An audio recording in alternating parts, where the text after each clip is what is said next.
All right, welcome back. We are Outside the Box. This is an EMS podcast driving our clinical performance here in and around the city of Sugar Land, where we're taking topics that maybe aren't necessarily medicine, but help us improve the way we deliver our medicine and take care of the people that count on us.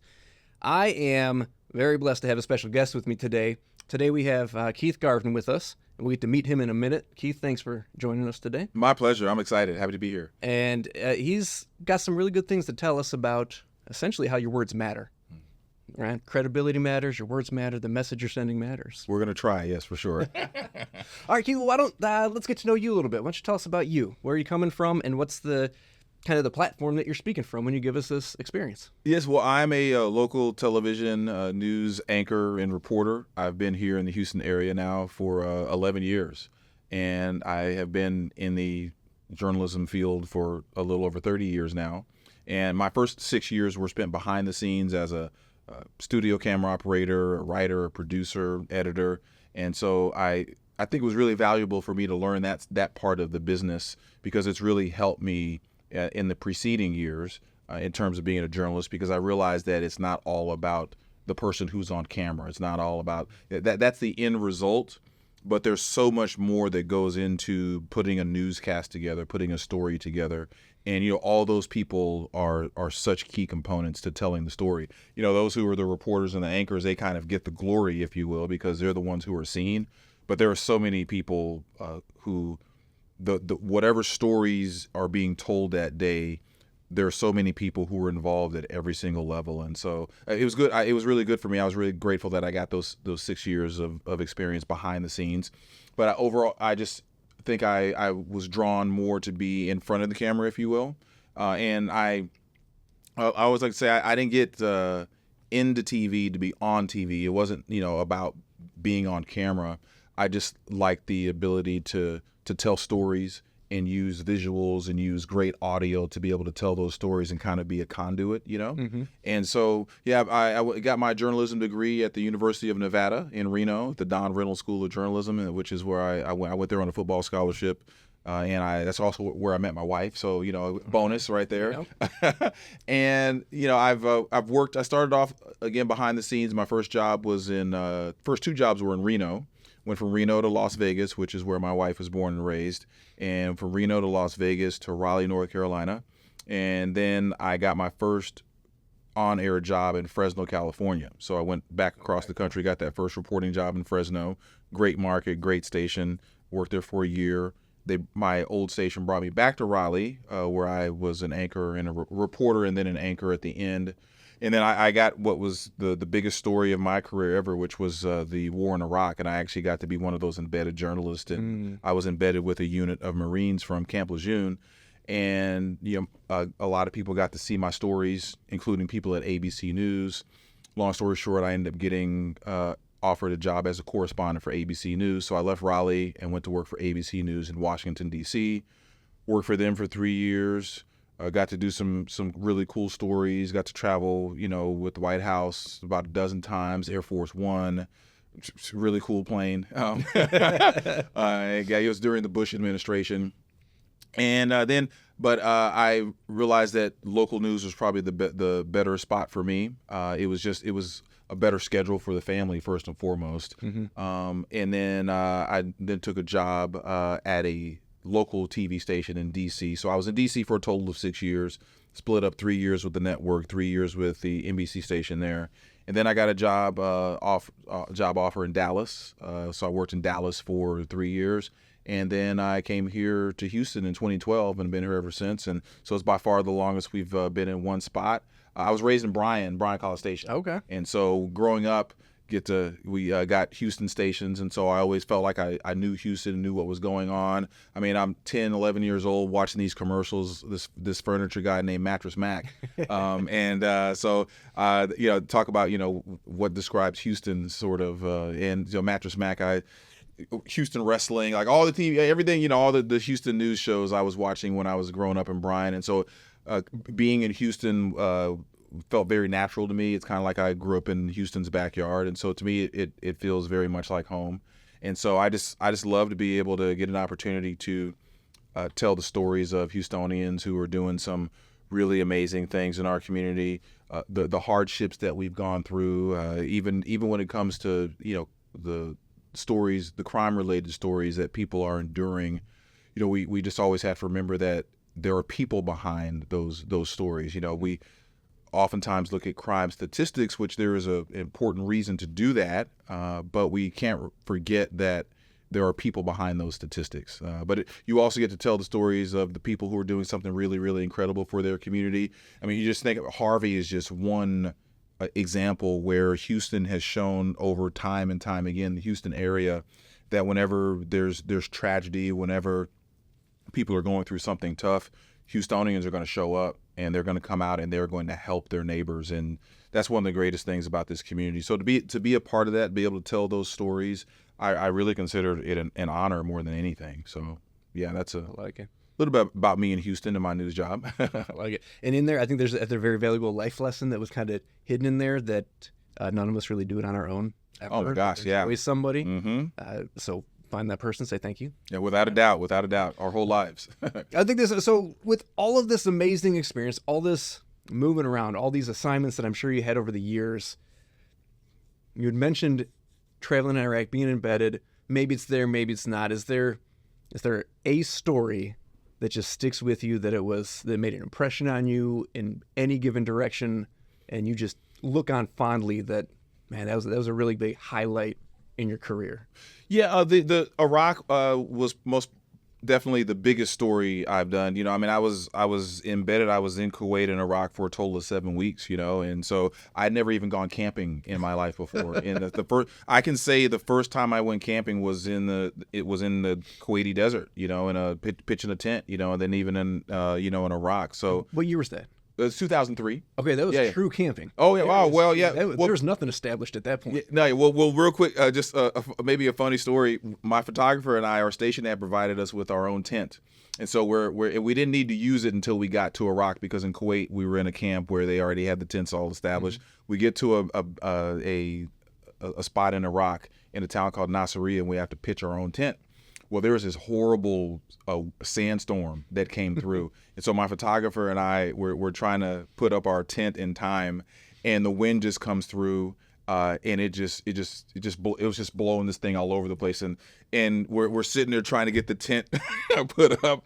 And next thing you know, we just see like these 3 Marines come out. They just walk out. They don't say a word to us, and they kind of walk beside us, and they have one of their own tents, and they put it up in like 5 minutes and said, "This is yours." And we were like, okay, thank you. So we threw our tent away, and that was the tent we had. But yeah, no, it was true camping. So that story, it taught me so much about myself as a man, as a journalist, and even as an American. I just to see what our men and women who wear the uniform to witness what they go through to serve our country was just it was eye-opening. Most Americans don't get a chance to actually be in the middle of a war and see it. So that I don't think there's so far. There's nothing in my career that's going to top that. But there's so many other stories that some people may not even think that to me are about as big. One, I just recently revisited this story, but it was a story I did about 9 years ago about a guy from the Spring Branch area. His name was Kenny Thompson, and Kenny's become a good friend of mine. He's just an amazing man. He was visiting his wife at her school. She was a teacher, and he was mentoring a couple of kids. And so he goes and he has lunch with these kids at his wife's school, and he's just hanging out. So they go up to the line to get lunch.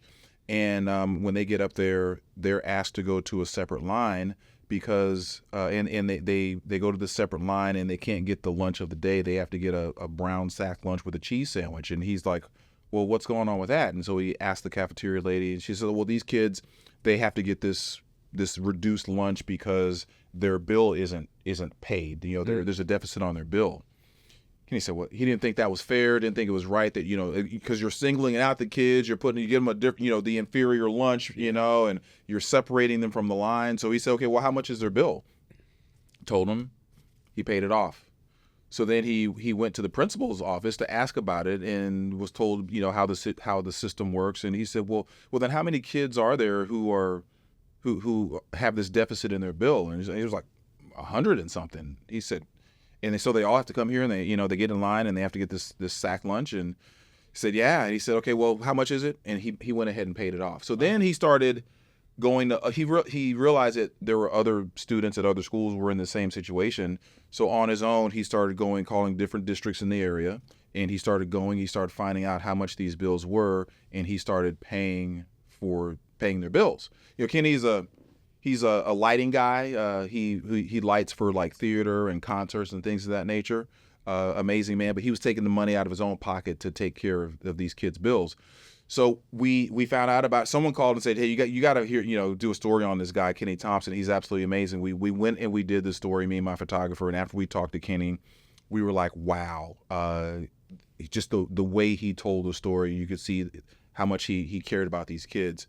So we decided to do the story. At first, there was some opposition at my station. They wanted us to do another story, but we had some people who fought for us to do this one story, to do Kenny's story.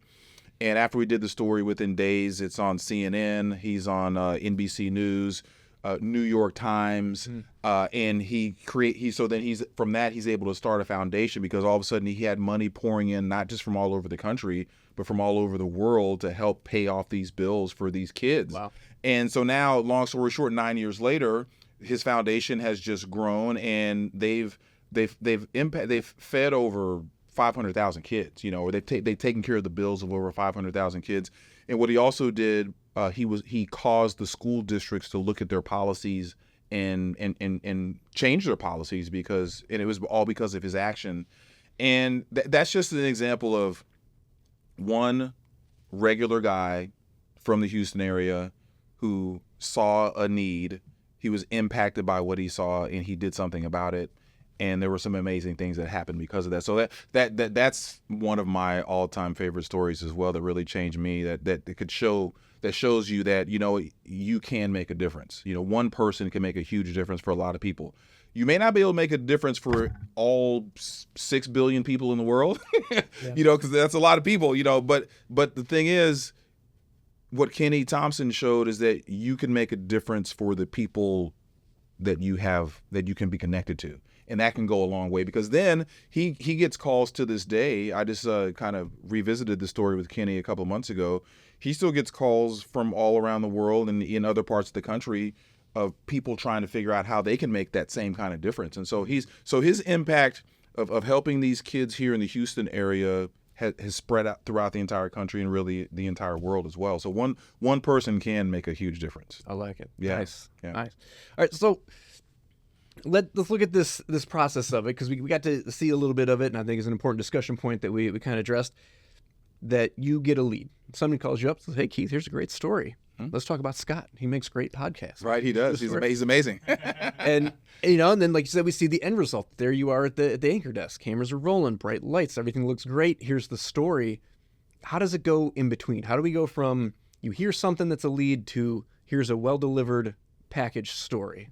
Right, yeah. So we get stories by about 3 main ways. One, we know that something is going to happen. Say the president is coming to Houston on this date. Well, that's typically something that's announced a few days, if not weeks in advance. Mm-hmm. So you have time to prepare for it. There are certain things that just are going to happen that you have to go cover. We know for our sports guys, we know the Texans are playing this Sunday, so they already know that that's something they're going to cover. Mm-hmm. And then there's stories that we kind of call enterprise stories, where report, and everyone really in the newsroom is a journalist, whether it's our managers, whether it's the producers, the reporters, the anchors.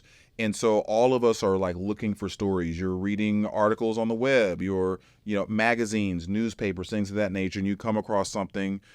Usually it's in 90% of the time it's going to be something that's Houston area based, whether it's Houston, Sugar Land, Woodlands, wherever, something in our market. And it's like, wow, okay, I didn't know this was going on. This wound up in this neighborhood newspaper. And then so you bring that to the newsroom and you pitch that story, you pitch that idea.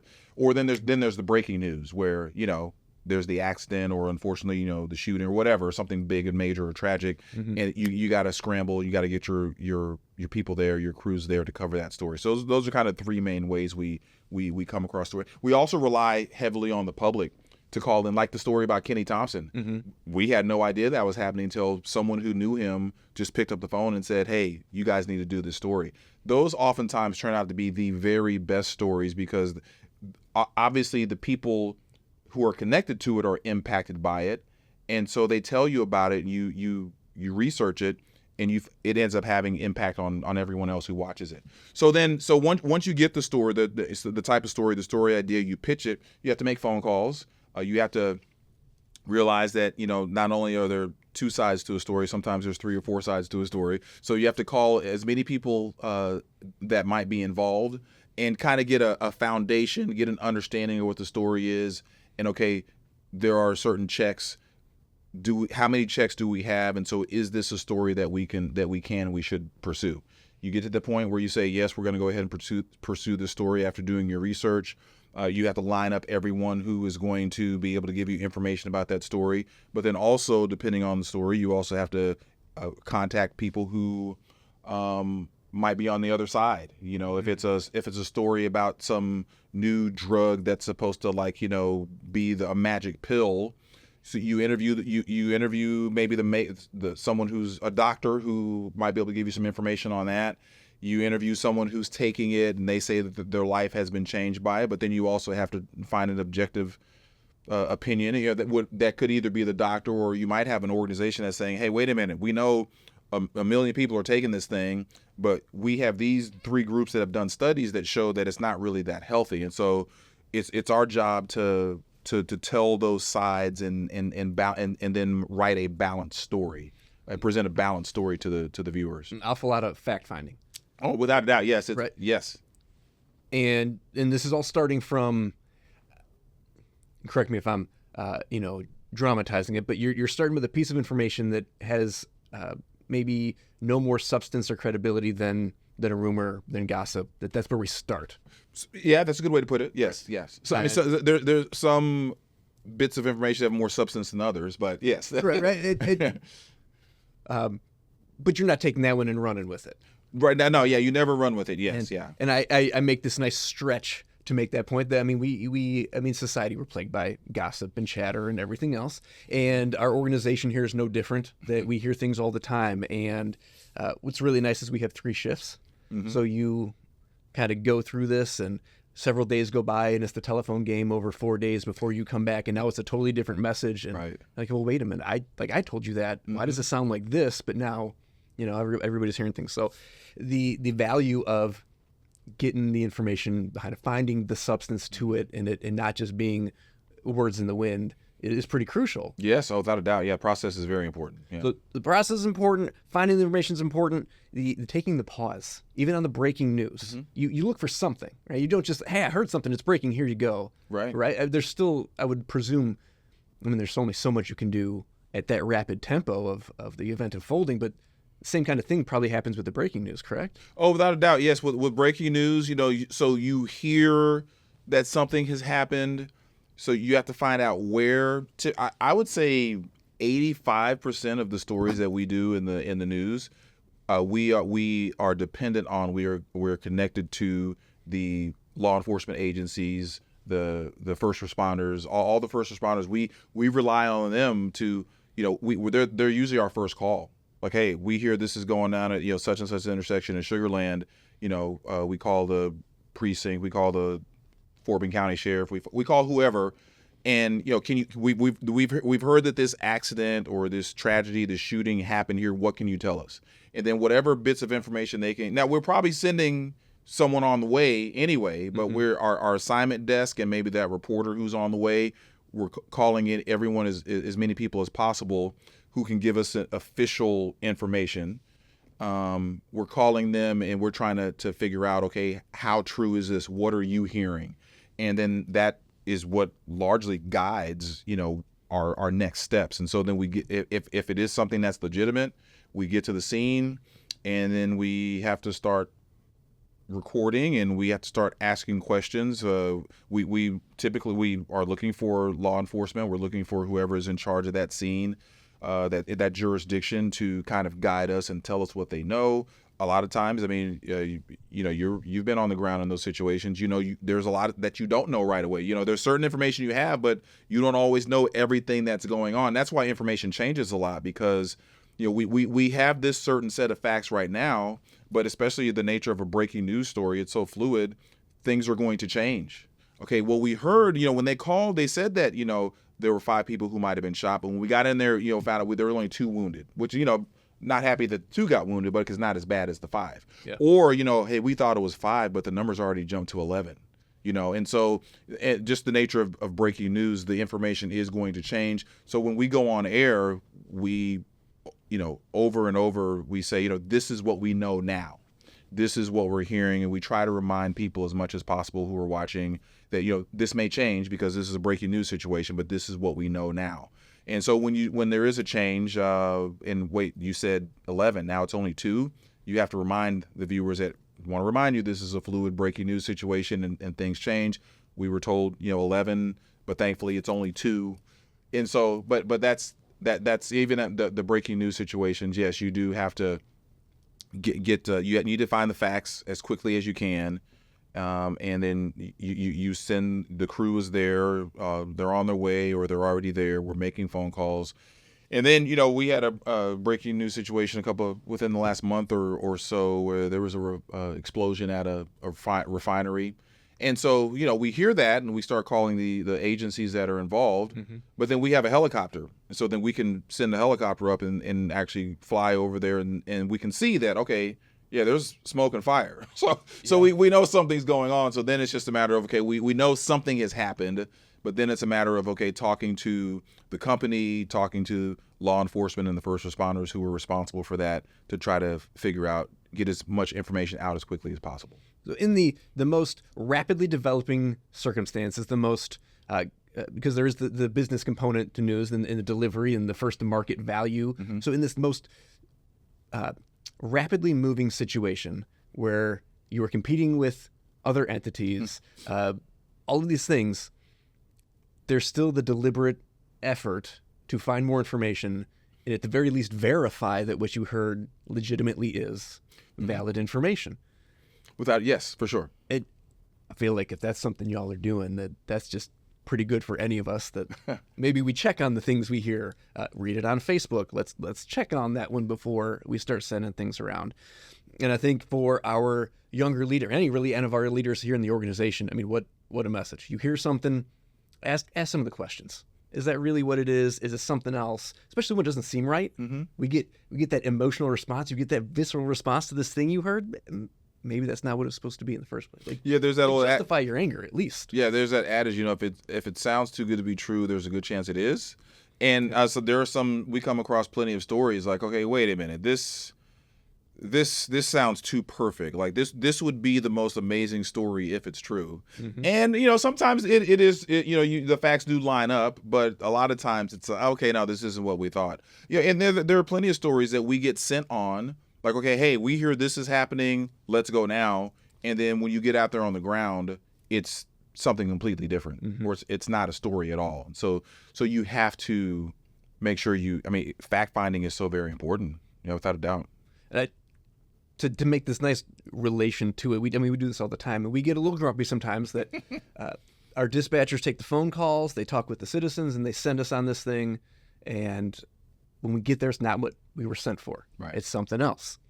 And I remember being young that I would have some frustration, and I grew and matured a little bit that the dispatchers are only as good as the information that somebody's giving them, that they're giving us. Mm-hmm. And we're dealing with the lay public who isn't trained to look for the things and use the nomenclature that we are, so makes it different. But that's just how it goes sometimes. Mm-hmm. You show up and it's something different. But then there goes verifying this information, that if I'm sent on a call for chest pain and it turns out to not be a chest pain call, but you told me it's chest pain out of the gate and I start treating it as chest pain and it's something totally different, we're off the mark, our treatment plan's not appropriate, and this person's not getting the help that they went because we didn't verify what we heard in the first place. Right. I think, very similar. I think, I'm sure you and everyone in your line of work has seen something similar where, we get a phone call about a story and the individual is explaining it, and it sounds like a really, really big deal. And what we have to realize is, okay, to them, this is the biggest thing that's happening in their life right now. So of course it's going to be big to them. You have to understand that. But they, not that they're being dishonest, but they might want to use language to make sure you feel it's as important to you as it is to them. And so they might say certain things to get you there, to cover it. And it doesn't necessarily mean that they're being dishonest, but to them, this moment, this is the biggest thing in their lives, and so they're going to say what they need to say to try to get someone there. Let's be honest, it's a sales pitch, right? I'm trying to sell perfect. you on my idea. Yes, yes, right? yes. Not dishonest. It's not trying to be deceptive on it. Yeah. Right? I'm just trying to convince you. Right. That's great. Yes. Yes. But what would you say what's the product of this? You put in the time, the effort, you verify facts, you get more details, and you deliver this accurate story. What's the product? Like, what do we get out of that? What does that say about you as the reporter, having put in this kind of effort? Yeah, well, the product, what we are trying to do is we're trying to disseminate information. We're trying to, in some cases, explain things that haven't been seen before, or you may not know that this issue is taking place, but let me tell you about one of your neighbors that is dealing with this. And what we try to do is give people information, so if they are dealing with this, if they end up dealing with the same thing or something similar, maybe they've been able to watch our story and be able to see what, the individuals that were in the story, what they went through, and they'll be able to apply that information to their situation. And so, we're hoping to, it may sound corny, but we're hoping to make a difference. We're hoping to enlighten people and inform them so they can live their lives when they're at home with their families or on their way to work or at work. They have information that can make all of those environments healthier and better. How does that process play into journalistic integrity, credibility, and your image as an individual, as a reporter, as the station's image, the industry? Yes. I mean, let's not say that all journalists are the same, but let's take that the majority of journalism is this process, and we do this thing well. And there's some outliers that may not be as thorough in that process. Yeah. Right. Mm-hmm. How does that go to? How does this process go to that integrity, go to that reputation, and that credibility? Well, if you don't have, if you lose integrity and credibility, you've lost your audience, and unfortunately, I've been in this business for a little over 30 years now. And I know that there are people from all walks of life who don't have a lot of faith in journalism because and a large part of it is they feel that journalists have lost credibility because journalists have lost objectivity. And so that's something that you have to guard. There are, no need to bring up names, but there are some entities that have said in the last 10, 15 years, we don't care about objectivity. We have a certain opinion, we have a certain stance, and we're going to cover news based on that worldview, if you will. Mm-hmm. And they just let it be known that's how they cover news, and it's they're not going to be really fully objective, and they're okay with that. But for the rest of us, and I count myself as the rest of us who actually do care about objectivity and credibility, I'll give example. When I do a political story, a story about politics, this candidate versus this candidate, or whatever the issue may be, I purposely try to make it the most boring, fall asleep story, if you will, in this sense that I'm not trying to hype anything up in that. I don't, because I have personal opinions, but I'm doing my very best to keep my opinion out of that story. And in most stories, and really, there were, if you're doing a story about a child who's been hurt in some way, or they're recovering from cancer, objectivity looks a little different in a story like that. Who's not going to be pulling for this kid or this person, and your humanity really hopefully should come out in a story like that. But when we're talking about the basics and politics and things of that nature, as a journalist, we are called to be objective. We don't have a choice. And so I know that, in my career and even in my newsroom now, I do my very best to really try to stress that, like, hey, let's make sure we're saying it. We can't lean. We need to be as objective, and we're presenting this side of the story, but we need to present the other side or the other sides. Maybe there's more than one side of opposition. But if you lose credibility, you've lost your audience. You don't get to get up there and say, "Hey, I don't like this, but here's the story." Oh, without a doubt, yes. But you don't get to say that. I'm going to say I've been there, and I'm willing to believe that some other people have been there in our industry, in our fire stations, that I'd like to think I matured a little bit and realized that this is not probably not the best delivery, but I'm sure I've done that of, man, this is stupid, but here's what the boss said. Like, we have those instructions, and Right. That's kind of the challenge of drawing this parallel with leadership is we don't get to, like, your opinion doesn't really matter much anymore. No? Like, tough luck. Yeah. Does anybody ever ask Keith, do you like this? I mean... Yeah. Is that part of this? Keith, I have a story for you. I need you to report on this. Do you like it? Is it okay? Yeah. No, we don't really get asked that. Now if there's 3 reporters and there's only 2 stories, and so you're going to need to be looking for another story for this third person. They might say, okay, hey, we know we have these 2 stories right now. Who they will, who wants to do this one, and then the third person, we're going to look for your story. Someone might say, okay, well, I like, I'm interested in that topic, or I just want to do that story. I just want to get out the door to have a story. Put me on that. So we get asked in those situations, but in terms of, okay, do you want to do this story because you want to, or you agree with it or not? And no, you don't get that choice. Yeah. And we get that a lot. I mean, we're doing a lot of policy reviews, and it's, here's the policy. And I think the other thing comes in is the matter of perspective, that you have bosses that you work for that run a network, run a station, and it's really great perspective around the news process that you got to be behind the camera, in front of the camera, all these things. But you're a businessman.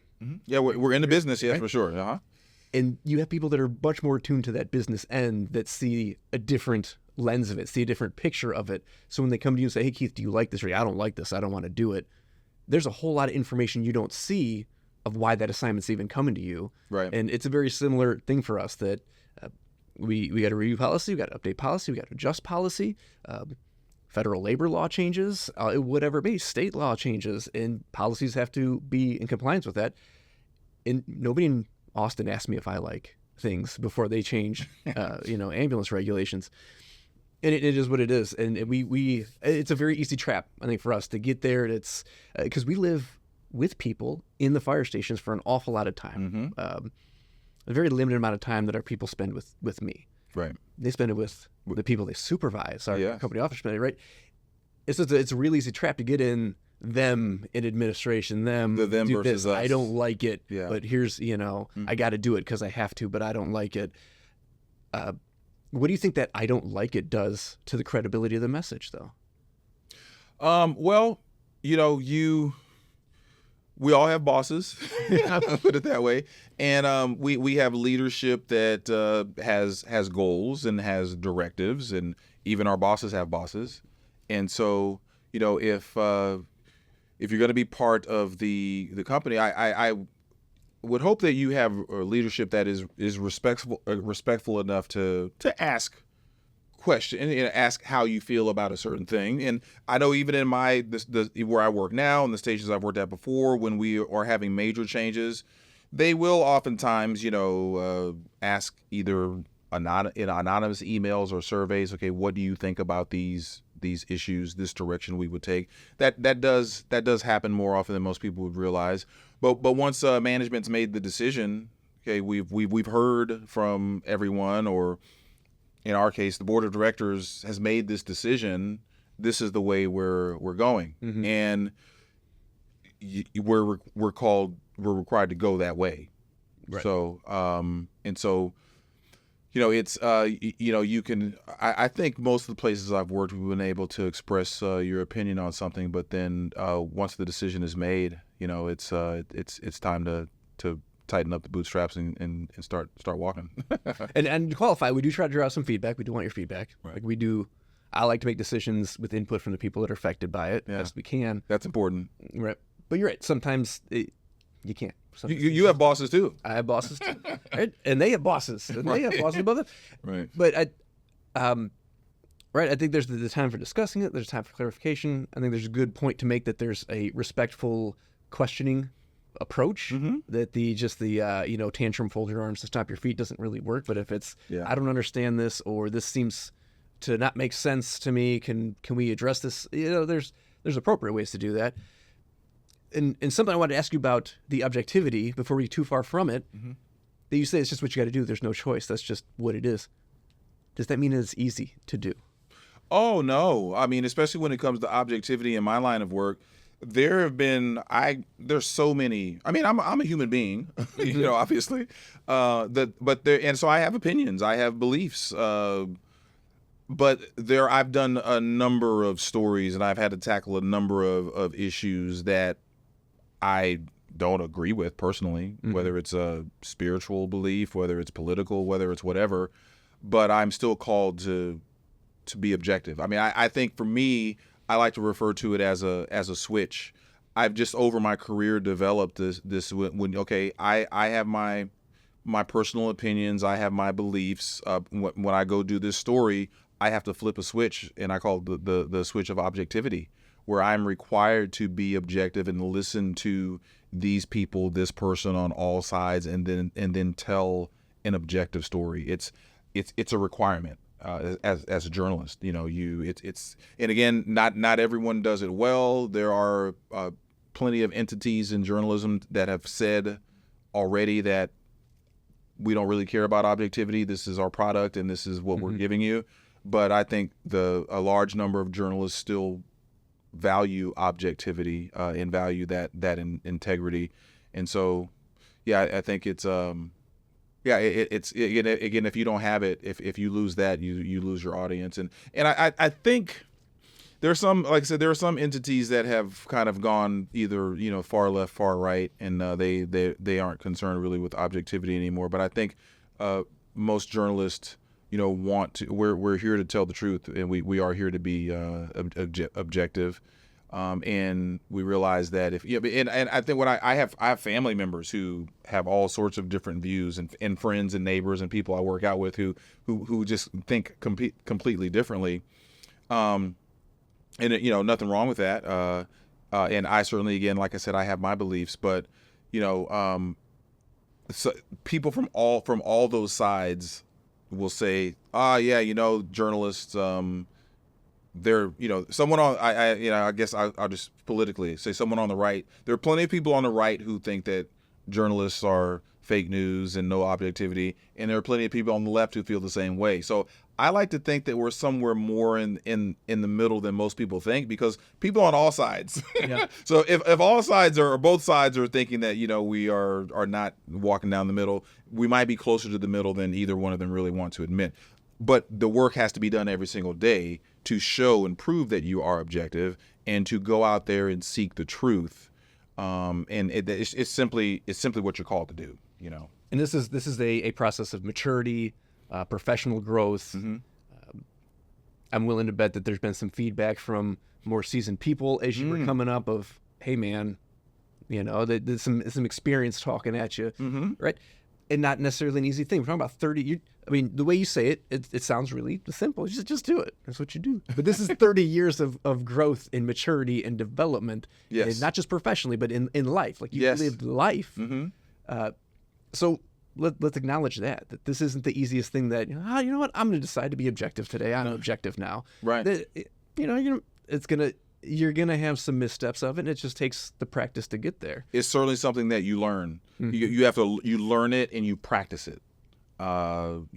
It's not automatic. I mean, I would say for me, after 30 years, I'm used to flipping that switch, but it took effort to first find the switch and even know that it was there and know that it was important, and then to train yourself every day. Okay, it's time to go to work.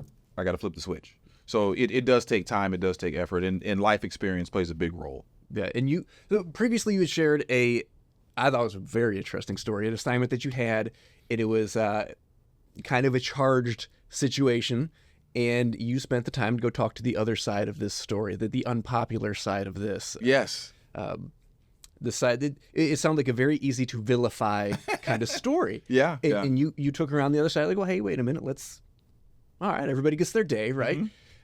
How much, let's talk about some of those comments that we made about credibility of your message when it is only one-sided and not having that other side, not having the counterpoints. How much enhancement do you see to credibility of a message when it's, I looked at the whole picture and here's the message? Right. Yeah, hopefully, can we talk about that particular story? I think we can. Yeah, okay. So this was about 7-8 years ago up in the town of Spring in Montgomery County.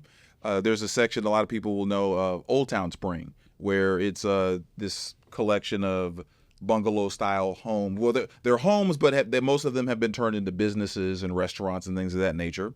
And so one of the properties, the lease was up, and so they got new tenants, and those new tenants happened to be the Church of Lucifer. And in Spring, Texas, at least at the time, when most people in that neighborhood saw that the Church of Lucifer had moved in the neighborhood, they kind of lost it. They were not happy that the Church of Lucifer had moved into this building, and so there were some protests.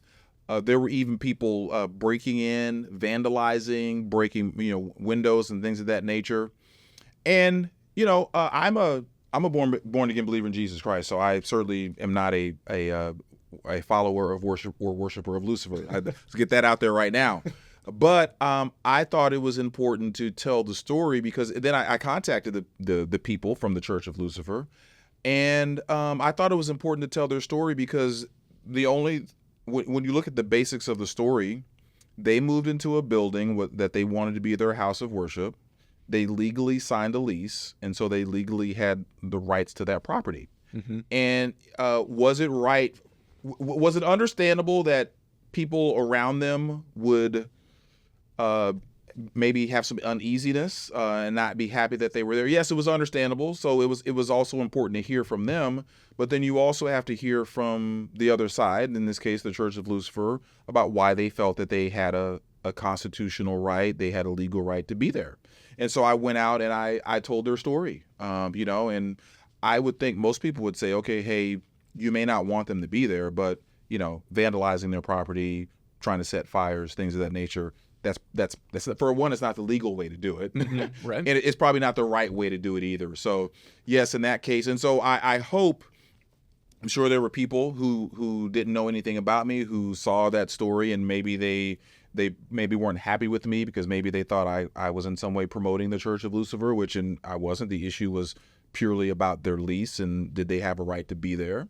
And so but hopefully there were some people who said, okay, hey, I may or may not agree with the Church of Lucifer, but okay, I could see why this is a story, and I can see why they feel they have a right to be there, And so I think a lot of the vandalism and the attacks, if they didn't end, they certainly dropped after that, and they were able to stay in that lease for the rest of the year. And then they just decided not to renew it. They just decided to move to another location just to kind of. But again, that's a story. I'm not a Church of Lucifer supporter. I'm not a follower of the Church of Lucifer. But I thought it was important to tell that story and to tell it objectively. Because I think legally they had a right to be where they wanted to be. So so that's an example of. Yeah, I may not agree with that story, with what that group represents, but I need to tell their story and be objective about it and give them an opportunity to share their thoughts and their beliefs on that particular issue. And from where I sit, looking at that as a well-rounded story, we get both sides, goes to the integrity, that if you didn't go to the other side, it seems like you'd just be another voice in the crowd. You already have the angry, emotional response crowd, but here it is your duty to not be one of that crowd. That's not what you do. That's not what the journalism is, to be part of the angry pitchfork crowd. Right. This, well, hold on, let's get some more of this information, and not an easy thing. But rather than just kind of being white noise, really, I mean, you just blend in. That news story is not going to get any kind of any of the promotional money that needs to come with it during that time slot, because Keith Garvin just says the same thing that everybody's already saying. He's not saying anything new. Why are we paying attention to that? Right. But here you are, that it's now a credible person, well-rounded story, details the thing. Here you go. Yeah. Kind of standing out from knee-jerk response of it. And you hope that doing those stories every day you should have that credibility, but you hope that doing those stories adds to the credibility, certainly. Yeah. So a lot of talk about credibility, your words matter, packaging the message the right way, but do you always get it right? Okay, so a different way to put it, do things change on you? Oh, yes. Right? Yeah, most definitely. So we're talking about these breaking stories, and not that it's necessarily wrong reporting, but you got to come back to it sometime. There's something that you've had to do this before of, hey, I say something because that's what the information is now, and then we come back and it's, hey, this information, not even just minutes. Like we talk about the breaking news cycle and it being fast, and 5 minutes from now you find out new information. Let's take like a bigger scale of things that you report tonight, and tomorrow morning, here comes this phone call of, hey, Keith, this thing you reported, by the way, new information, that wasn't accurate. Like that's actually inaccurate stuff. And not that it's a malicious, intentional thing. Does that happen? How does that go? And how do we preserve credibility in being somebody who delivers this message when when perfection isn't there? Right. Yeah, well, it certainly happens because just the nature of news and the nature of we're covering stories that involve human beings, and sometimes not everyone divulges all of the information that might be available, or something isn't known at the time you do the story or the interview, and so it comes out later. So in that case, what we would probably consider that we consider many stories a developing story, where, okay, this is what we know now, but things are going to develop because we don't know everything, and it's different than actually breaking news. And so, well, that certainly does happen. But if you come across a situation where you've made a mistake or the information you reported was wrong, a lot of people, I think most people realize that we are humans, and so you do run the risk when you get that. That's why it's so important to do your best to get it right. But you do run the risk of getting it wrong simply because maybe information was withheld, maybe you didn't know about a source, maybe you didn't do your due diligence to find out, to look for all your sources. But so you may, if you're wrong on a story, you may lose viewers, you may lose part of your audience who will say, "Oh, see, I knew I couldn't trust him, I'm turning somewhere else," or whatever. But the way to not lose more, I believe, is when you've made a mistake, you have to come out as soon as you can and say, "Hey, we got this wrong," and maybe go through the process of this is how we got it wrong. We're going to make sure that we rectify it. As a matter of fact, we're going after this story, this angle today, and we're going to try to make sure we find all the correct details. We're going to stay on it. But one of the most important things that you have to do is if you've made a mistake, if you've gotten it wrong, it's incumbent upon you to come out and admit that you got it wrong, and you're going to do everything you can to make sure that you rectify it and that you do get it right. So it goes to the integrity piece. This is the genuine mistake. I mean, malicious reporting, a whole other story. Yes. That's, yeah. You should, if you're doing malicious stories, you should lose your audience. Or maybe there's a certain audience that you're anyway. Well, yeah. So a genuine mistake made in good faith, and then just contributing to the integrity side of it, that it's, I messed this one up. Right there. How much more damaging you think it would be? I think that, to me, you recognize this mistake, we misreported on something, and then continue to kind of go with it. It's kind of like a lie. Oh, big time. Right? And I feel like that's just going to do more damage than, hey, he said something wrong and told me. Right? People want to be mad, and you're like, oh, hey, man, I messed this up. Sorry about that. And then what else do they have to say? Like, yeah. They just want you to acknowledge that you messed it up. When people are mad, like any mad, not just. Yeah, most people know we're human, and they know that we all make mistakes, even in our personal lives. You might say something to your wife or your spouse that you regretted, or you had some information, with your kids. You thought you had to say, "Hey, kids, I'm sorry, Dad messed up. I approached this the wrong way. I hope you forgive me." Hopefully people give you a little leeway. There was a network back in the late '80s or early '90s. They did a story about crash tests and about these particular vehicles, and they actually installed.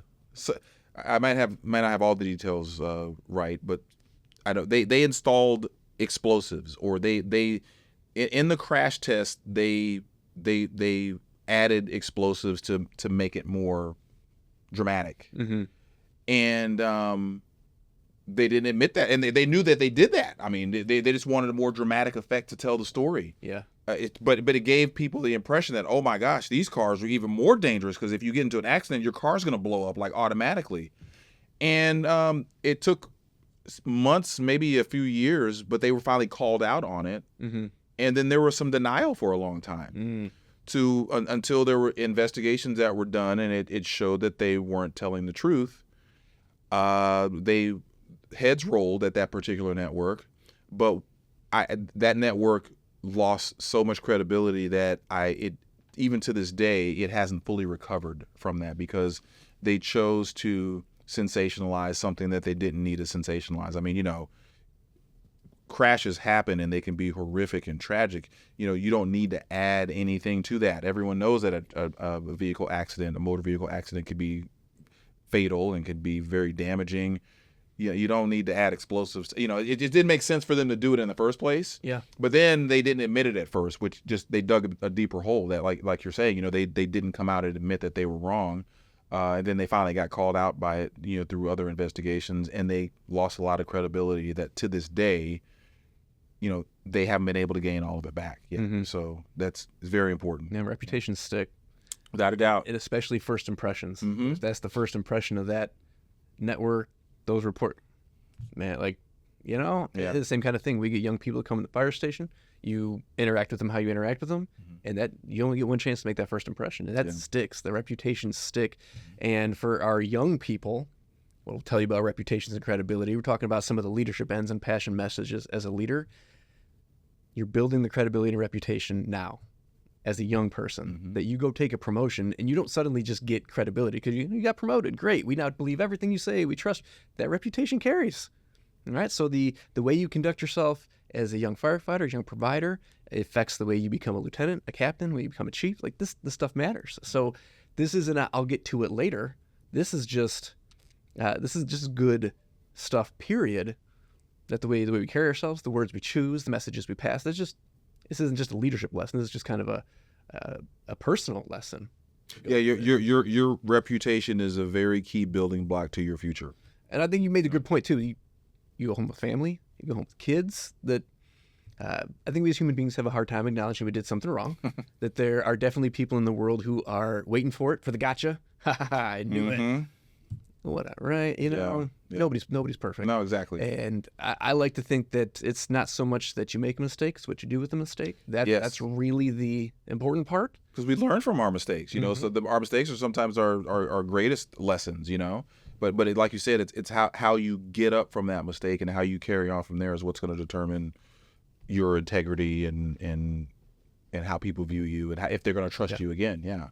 And I've had some of those discussions with some younger providers that were phenomenal. Did everything right while we were onboarding them. Everything was right, but phenomenal.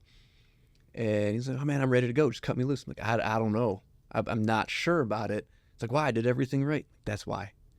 Everything was perfect. I need to see you stumble and recover. I need to see you say, "Oh man, messed that one up. Here's how I'm going to do better next time," or "Here's what I learned from it." In my mind, anyway, that's what I see. That if you're perfect all the time, man, that fall's going to either you're deceptive, or that fall's going to be hard when it happens because it's coming. Yes. The whole thing of knight in shining armor. No, get the knight with the beat up armor because they've been through it and they've learned something. Yes. Right? Yeah. Good point. Very good point. Recovering from the mistake. I feel like you can build more credibility. You can strengthen integrity out of, man, I really flubbed that one. Sorry about that one. Yeah. I don't need to make a bunch of excuses for it. I did it wrong. I messed something up. Now I know better. You know better. You do better. Yeah. So.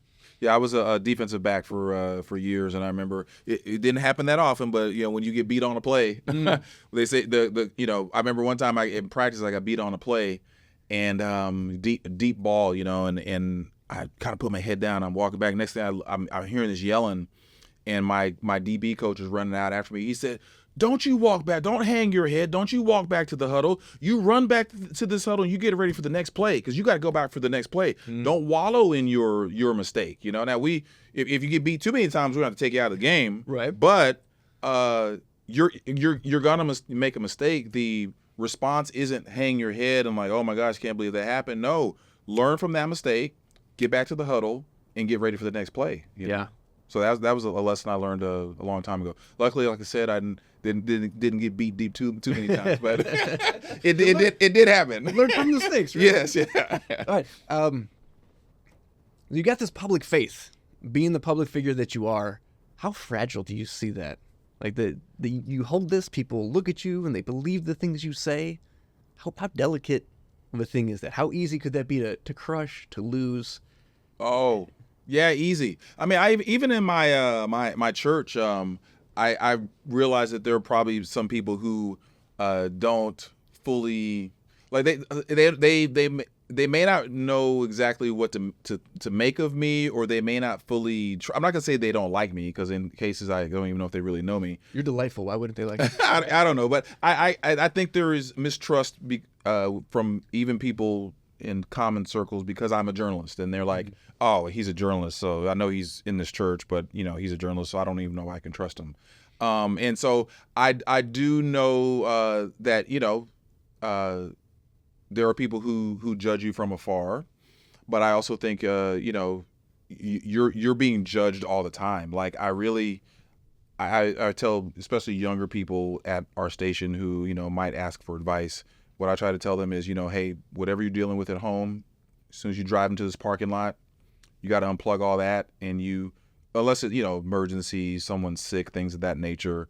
Of course, you're going to call your wife and kids throughout, at some point during the day. But your personal stuff, you kind of have to leave in the trunk in your car, or leave outside the parking lot, because now you're walking into this building, and everything that you're doing for the next 8 to 10 hours is going to impact not just you, but the person who sits across from you, next to you, in the other office. And so we know that personal stuff happens, and you have a personal life, but you have to really shut that stuff off. And then so that's true, but then when you get back in your car, you go back to your personal life, especially in the position I'm in, people will still recognize me, and they don't see Keith, the guy in the grocery store in the sweats who's going to get his car washed or going to pick up whatever.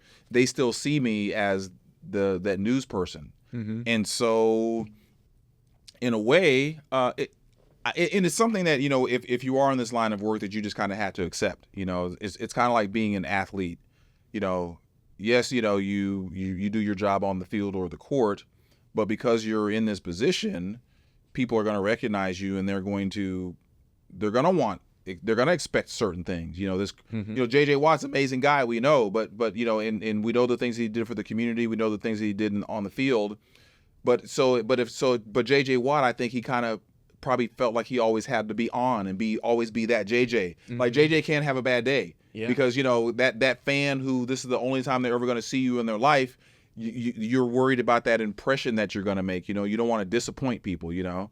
And so, and I'm no JJ Watt, believe me, I tell you that. But something in similar fashion, when I go to a grocery store, if I'm riding down the street and if somebody cuts me off, I can't necessarily be the guy who's honking the horn and getting a shouting match, because that person may recognize me, and then they're like, oh, I thought he was a nice guy on TV, mm-hmm. but now he's yelling at me, or I see him in the grocery store, and he won't even speak or try to hold a conversation, so now when it comes to integrity though, you also have to watch how you carry yourself, because people have a particular view of you on TV, and if they are inviting you into their homes, by watching your newscast, there must be some level of trust that they have, mm-hmm. Or if you're on the phone and they're watching and they're in their car or at work or at home, they're inviting you into their personal space. So there's some level of trust that they have for you.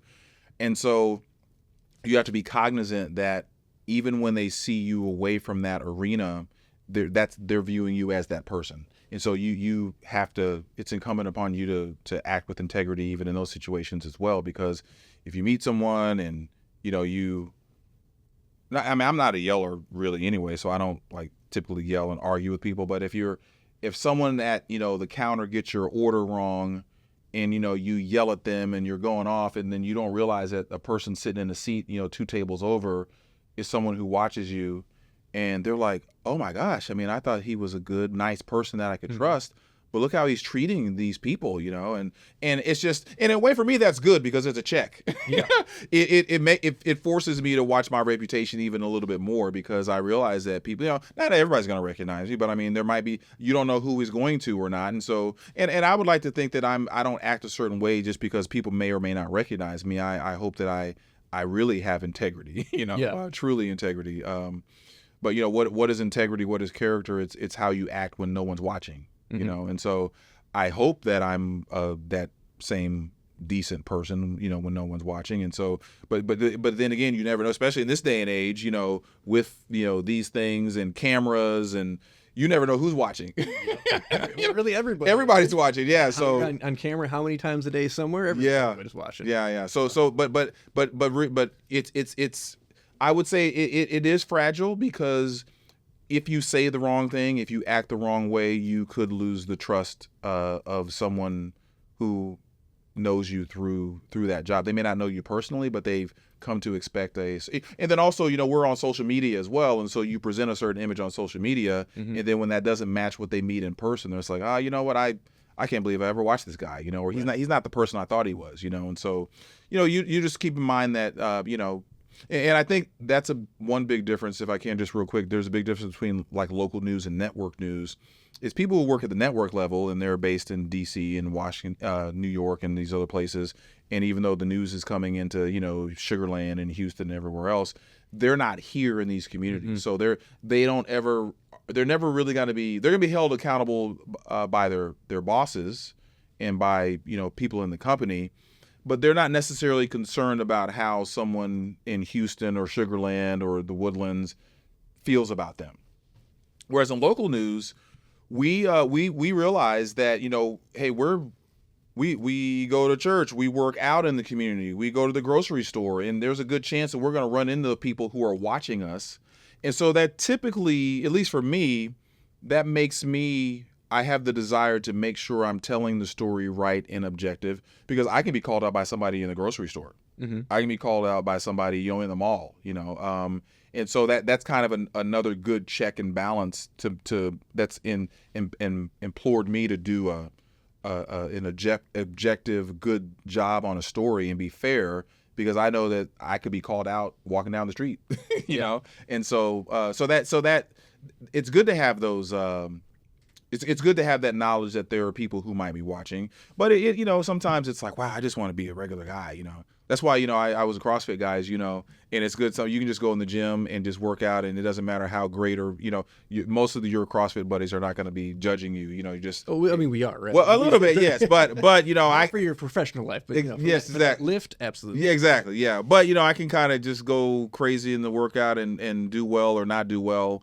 And I'm still okay with these people. And I think there's a lot of good. I like a lot of the things that you said. I'm using to draw these parallels. That you first talk about your credibility, your image, but really you represent you. You represent a company, the station. You represent an entire industry. Yeah. That you as the individual can really destroy my perception of journalism. Period. In a moment. That you and I can have this interaction and say, you know what? To heck with anybody. Never watched it. All news is garbage. They're all liars anyway because of whatever interaction we have. Yeah. So you have this impact of an entire industry that you could impact based on this public trust, where the public trusts you, a stranger. That they get to know you. Social media's got more exposure. I see you on the news and see how you act and whatnot, but I don't know you. Like I don't know about your family. I don't know about your childhood. I don't know about all these things by watching you on the news. So I mean, you're still a stranger. I become a fan. I like what you do. I'm going to watch you. Here we go. But you have my trust as a stranger. And it's very similar to what we're out here doing, that the public calls us and they don't know us. They haven't reviewed our resume first to make sure this is the one I want to call. Hold on a second. Let me make sure it's the best price to repair my washer. Kind of like they don't get that. Right. And I talk about that often, that the public has very high expectations of us in the first responder community. And sometimes they're outrageous expectations. And I say they're absolutely warranted. I think that's what they get to have when they look at us. Those are the expectations they get to have of us. And it's incumbent on us to meet those expectations. We should be striving daily to meet these outrageously high expectations because that's that's what the public deserves.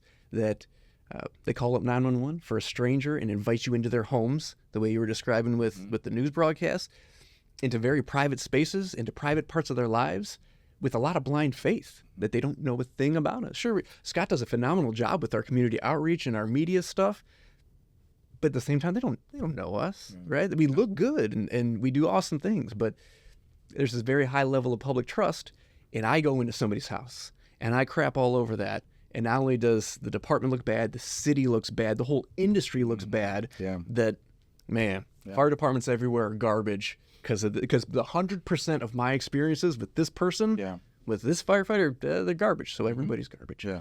And it's I see it as a very close parallel. That it's a very delicate thing to hold that public trust. Without a doubt, yeah. You're being judged all the time, being watched, and But again, you get into this line of work, like you got into your line of work as a firefighter because you want to make a difference, you want to help people, but you also, at least at some point, realize that there is this other side. There are high expectations, and those expectations come with the territory. Yeah, and that was absolutely a maturity piece. I remember early in my career, like these people, grump, whatever it may be. It was definitely a maturity piece of, man. What do I want if I called 911? And I gotta be that. It's not really fair to expect somebody else to do that, but I don't got to do it. Like I got to live up to what I expect even. And so to bring this home, let's talk about it, right. People are listening to this message. You say words matter. They come with weight, and there's never turning it off. The weight of the credibility that you've established in 30 years of being a journalist. You just don't turn it off, right? Is that what I'm hearing from you? Yeah, no, yeah. You it becomes a part of your life. You really can't turn it off because, it's almost like being a, firefighter, first responder. I know with police officers, if you're a police officer or you're a firefighter and you're off your shift and someone is in danger, someone needs help, and then you don't respond. And then the people who were involved, if they find out that, oh my gosh, he was a firefighter, she was a firefighter, and didn't even help, like he or she was off their shift, and they just decided to walk by and go home. That's going to change how they look at you. It's true. Yeah. And so, can you imagine the police officer who sees a crime and, I've been off shift for an hour. I'm not going to deal with, Yeah.